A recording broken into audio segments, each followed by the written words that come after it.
Hello everyone. On this channel, I feel that information about what is happening in China is often not correctly conveyed to countries other than China, so I will be disseminating the information I have gathered in English.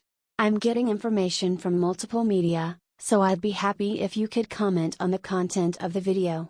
Also, English is not my native language, so I use an AI speaker to create the voice to convey the information correctly. This time we are talking about the economy of China.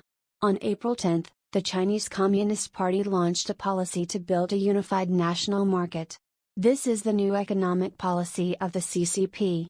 I don't know what you're talking about just by looking at the title, but it's because the Chinese system is unique. China is a big country, but the international reputation is that the economy is not that strong. It is said that it is not strong because it has various problems. One of the reasons for this is that there are several economic zones in China, and there is a problem that the system differs depending on the region. I think it's easier to understand if you imagine the states of the United States. Laws vary from state to state, and what is legal in one state may be illegal in another. Let me give you a concrete example from China. China also has an insurance business, but it is not unified, and it is a system where you can get a license for each region. Even if you can make a contract in Shanghai, there is a regulation that you cannot do business with a company that has a factory far away from Shanghai. Some are illegal. As an example, a specific organization monopolizes the permission to operate a taxi in a certain area, and if you try to enter the taxi industry, you will be crushed by that organization. It is common for so-called anti-social forces, which hinder fair and just competition, to control the economy of each region.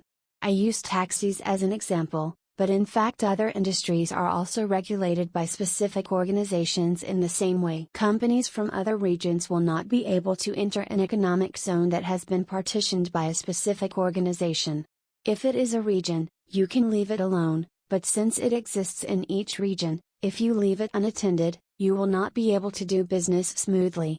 Unlike the United States, it is a serious problem because it exists in places that are not related to laws, unlike state laws that are stipulated in writing.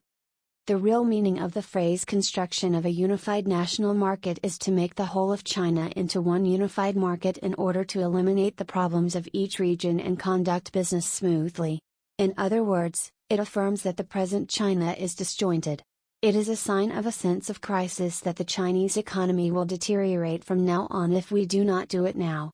As for whether the central government of the Communist Party of China can achieve it, I personally don't think it will. This is because the disjointed state of each region is closely related to the interests of the local government. Even if a company has an interest in a local influential person and enters a certain area from another area, it will be excluded at the time of approval, and give priority and preferential treatment to local businesses. In other words, the official issuing the license has the right to demand a bribe. Therefore, even if the central government of Beijing instructs us to follow unified rules, we will not listen to them. In China, which is so vast, it is impossible to say that everyone listens to what other people say. Even if you go back to the past in China's political culture, it has become commonplace for officials in rural areas to prioritize their own interests and do whatever they please. It can be said that there is no effective means to correct the fact that it continues from the past to the present. In summary, the Chinese market looks like a single market from a foreign perspective, but in reality it is fragmented and inefficient. Even if the central government becomes large, it cannot control the selfish actions of local governments. Since we have a long history of achievements, officers who are dispatched to rural areas take it for granted. This has become part of Chinese culture, so I don't think we can change it anytime soon. That's all for now. See you next time.